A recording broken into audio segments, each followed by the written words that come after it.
the foundation is gone to the dollar. There's nothing backing the dollar. So certain events could happen next week. I don't think it's going to happen. I don't think they're going to happen for a year or two. One of the reasons I don't think it's going to happen real soon is that they measure the dollar in terms of other currencies, and they don't measure them. Right now they're not measuring it in purchasing power, and that is the consumer prices aren't going up as fast as they're likely to go up. But the other currencies are very weak. Just think of the problems they're having in Greece and the other European countries. They're further socialized than we are. They have bigger debt than we have. So therefore it makes our dollar look relatively strong, and we've had the advantage of being the issuers of the currency of the world. So that means it will last longer than it deserves to last, and it could last for several more years.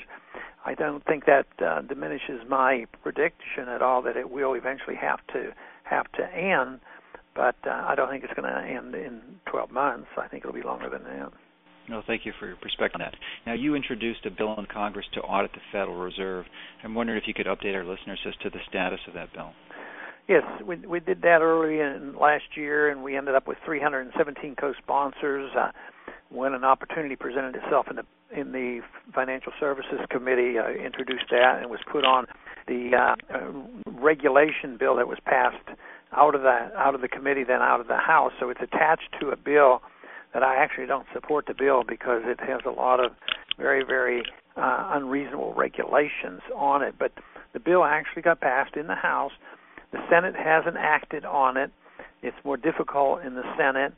But if the Senate passed a regulatory bill and it's not in there, then when it goes to conference, they would have to decide whether they'll keep it or not. The powerful forces in the administration and the banking community and Wall Street are very much opposed to this. The average person is very much in favor of it because they realize the system we have serves the interests of the very wealthy special interests. So we've made a lot of progress. It has served a great function, but I think it's going to be a little while before it actually happens because I anticipate even if we pass it and for some reason the President would sign it, there'll be lawsuits. The Federal Reserve will file lawsuits, and it'll go to the courts, and the courts aren't vulnerable towards selling money. They always rule in favor of central banking. But the most important thing is it's helped get the attention of the American people on how the Federal Reserve operates. Well, thank you for your help in doing that and promoting that bill. One of the challenges we have with the current economy is ridiculously low interest rates, and it seems that serves as a powerful motivator to encourage spending as opposed to saving, and continue to cause the bulk of the population to go into further debt. And I wonder if you can comment on that. It seems long-term is just another prescription for disaster. But the low interest rates do that. They cause a lot of people to spend and also invest. And early on in the formation of the financial bubble, business people do a lot of investing, and they overinvest. They do malinvestment, and they go into excesses. Of course, that's part of the bubble. And that has stopped. The market is trying to reverse that. The government wants to keep the inflation going, so they keep inflating the currency and keeping interest rates at nearly 0%. But then there comes a time when the market doesn't respond to it, so the market's not responding to these very low interest rates. Now, consumers aren't responding as well either. They're starting to save more. Even though interest rates are low for the banks, they're not. They know there's a lot of risk, and they're not anxious to make loans. If you buy a house now, it's a little more difficult than it was, and actually that is good that they don't get 110% of equity into a house and no down payments and that sort of thing. But the very low interest rates now has done a little bit to alleviate the conditions, but it really hasn't stimulated true investment by businesses. It hasn't really gotten the consumer back to, borrowing and going further into debt. Matter of fact, the consumer right now is paying down a little bit of the debt, and that's in the marketplace. If we were having a market correction, that's what would happen. The people would draw back, quit spending, work harder, pay their debt off, and start, saving money until the market got stable again. But everything the government is doing, they want people to spend money and borrow money and keep building houses, even though there are too many houses. But right now we're in this transition, and I think it'll be a while before they restore confidence in the economy. Everybody's building houses again, and everybody's spending money and having a booming economy. I think that'll be a while yet. I'd like to turn the conversation to the health care bill. It looked like it was gaining momentum. It actually passed the Senate and the Congress, and then Senator Kennedy died.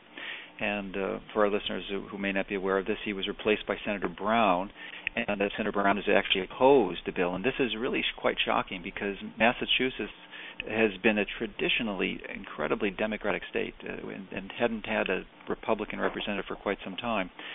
And I'm wondering if you could give us your view as to what this means for the future of this bill and health and how that might impact it.